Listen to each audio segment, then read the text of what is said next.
So you're basically empowering them with the knowledge that they need to be able to deal with any situation, right? So you're never a bottleneck. And this is basically how you build an outstanding team, which is our next point. Once you define the org chart, once you define the positions, you have everyone that is currently there, everyone that you need, you explain what you need, when you need to hire them, and so on. Now you can start building up that team. And how do you build that team is, number one, you hire people that play at the things you do. For example, again, you know, I don't like to do repetitive things. So what I do is I have a business administration team of 4 people. Literally, we have 4 people that do everything that needs to be done in all of our 8 businesses. And then I don't need to do any of that. I can literally focus on creating content like this. I can focus on writing amazing books, partnering up with co-authors. I can network, I can bring new projects, I can start new companies. I can do everything I want to do and everything that I'm good at because I play at this stuff. I enjoyed writing this book. I'm enjoying sharing all of the information here with you. And by the way, give us feedback, like the video, share it with people, and so on and so forth, so more people get it. At the same time, this is what I enjoy doing. This is what my team would hate doing. I literally have one person on my team that told me, Robert, I can do any administrative work you want, but please do not make me get on the phone with anyone. I'm like, what are you talking about? Why? Like, I have a phobia of getting on the phone. Like, no, I do not believe that. So we are literally going to have that we are inviting that person to join us in Europe, to stay with us a little bit and to play around with them, just to make some calls whilst we're there. We're going to help them, guide them, and so on. So at least they don't have a phobia. At least they grow as people. This is something we do, and this unites team members. However, they don't want to make calls. No problem. Who do you want me to call? Who do I need to speak to? What do I need to get done? No problem. I play at that. My team, I know another person on my team, if they need to call a government office, they postpone it for weeks. They're willing to go through email over and over and over and forms and everything. They're willing to do all of that. And they do it perfectly and they get everything perfectly, but they're not going to make a phone call. So we complement one another.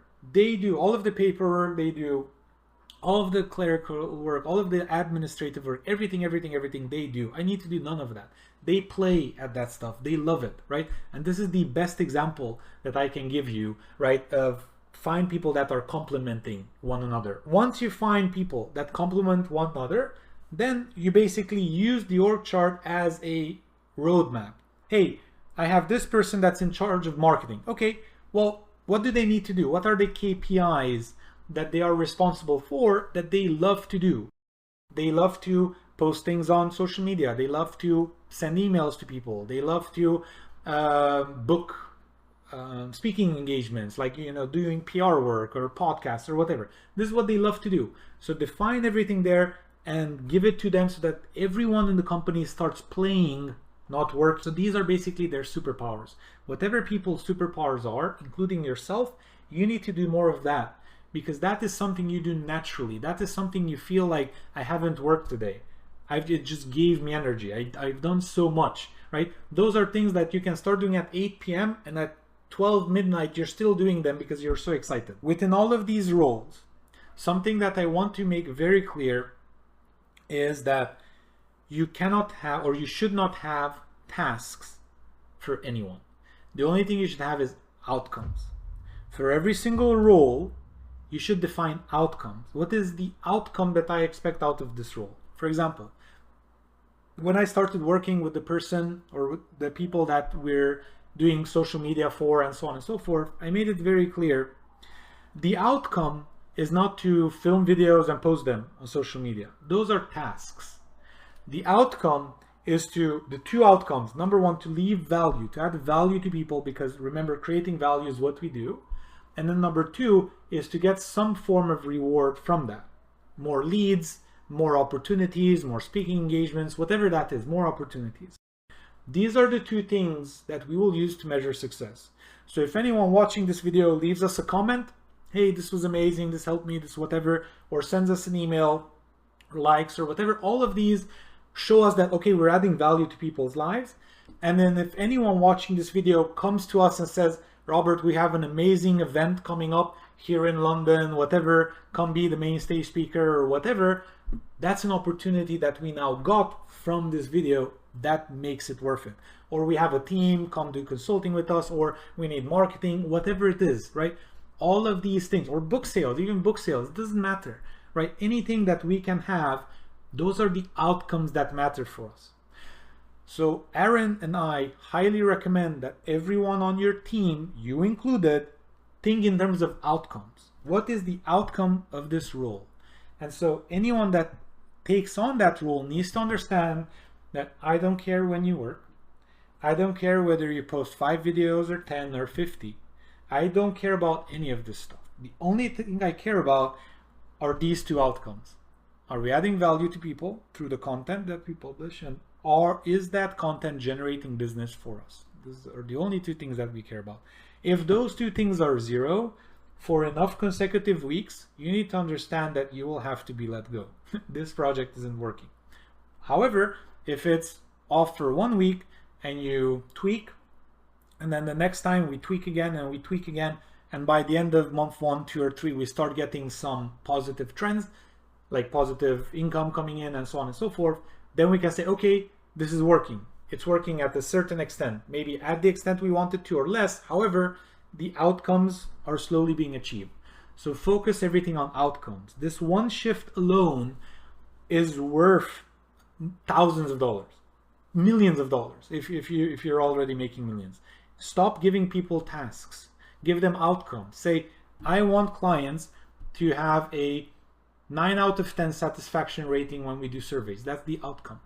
However you make that happen, whether you have, whether you send them pretty pictures of cats, or whatever you do, it doesn't matter what you do, but they need to be happy, right? This is the outcome. These are some guidelines, and we'll talk about that in a second, but this is the outcome, okay? Every week, think in terms of outcomes, not tasks.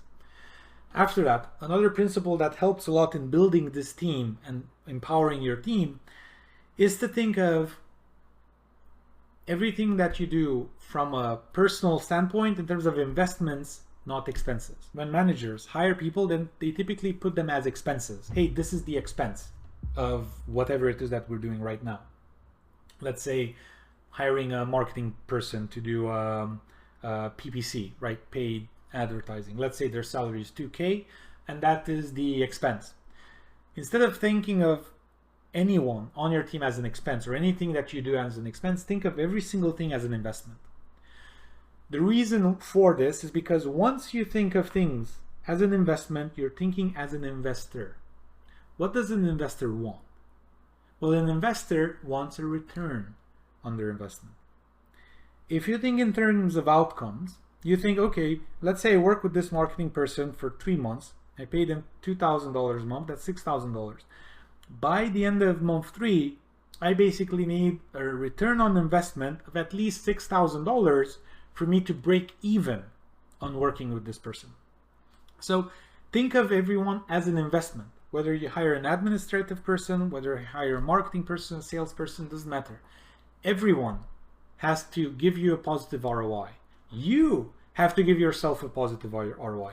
Are you working an entire month and is your salary the same as the owner of the business? Well, then probably you're not doing something right. Because if you can't afford to pay yourself more, either in dividends or in assets or in something or in salary, then that means you're not succeeding as the owner of the business, because this asset isn't growing enough to pay you enough dividends or to give you more dividends or whatever. And again, I don't want to make this all about money. However, money is the easiest thing to measure. It's either there or it's not there. And as long as we're talking business, even if you're talking non-profit business organizations, because those still guide by the same principles, you still need donations, right? You still need money to make things work. You still need to pay volunteers. Even if they're volunteers, you need to give them food, you need to give them water, you need to give them, housing if you go somewhere, whatever it is, right? You can't expect people to just exist. They need to eat, they need transportation, they need all of these things. And so again, whether you're a non-profit or a for-profit, money is very simple to measure. So if you're thinking of it in terms of investment, how investing my time, my resources, my HR into this is getting me a return. And if you think about every single person in your team as an investment pot, your entire philosophy will change. And so we don't agree, Aaron and I don't agree on treating our team neither like family, like too close, too close, neither like slaves, like very far away and you're just here to do my bidding. No, neither side is good. Right in the middle. You treat them like professionals. You treat them like people you can, go out to beer with or whatever, or, to go on a vacation with. But when they come to you and they didn't hit their target and they're asking for slack, you're like, I'm not gonna give you slack. I'm sorry. It doesn't matter how good friends we are. I have a fiduciary responsibility towards this organization to make sure that this role in this org chart in this company succeeds. And if you cannot succeed at that, we will have to find someone else that can succeed at that. We will not be able to tolerate you failing, and this has nothing to do with you. I really much like you as a person. However, you cannot keep failing. If you failed now, you need to make up for that failure and then do better next time. And so again, not family, not slaves, but professional courtesy, professional expectation setting in everything. And that is what we feel makes business work in the best possible way. We talked about outcomes and we talked about treating people as investments. So this works in HR even from the point of recruitment. When you want to recruit someone, you want to hire for outcomes. Talk to people directly in their outcomes. Don't talk to people and tell them you're going to come here and post on social media and edit videos and do this and what. No. Say, if we go into this project together, if you join our team, you will be responsible for these two things. Do you understand these are the two main KPIs you're going to be measured on? Yes. Do you understand that then if these two KPIs are not hit, no other KPIs compensate or matter? So that is what we need to do. That is what we need to focus on in terms of hiring for outcomes. You define the outcomes that you need, and then from those outcomes, you can then go further and hire the best people for the roles that you need so that you guys together achieve the vision of the company at large. I know this stuff isn't simple. What I'm asking you to do is I'm asking you to think like a strategist, right? Be the strategist that the company needs you to be so that everyone can go in the right direction. As a strategist, you have an overarching view, and then we can move on to everything else in the business.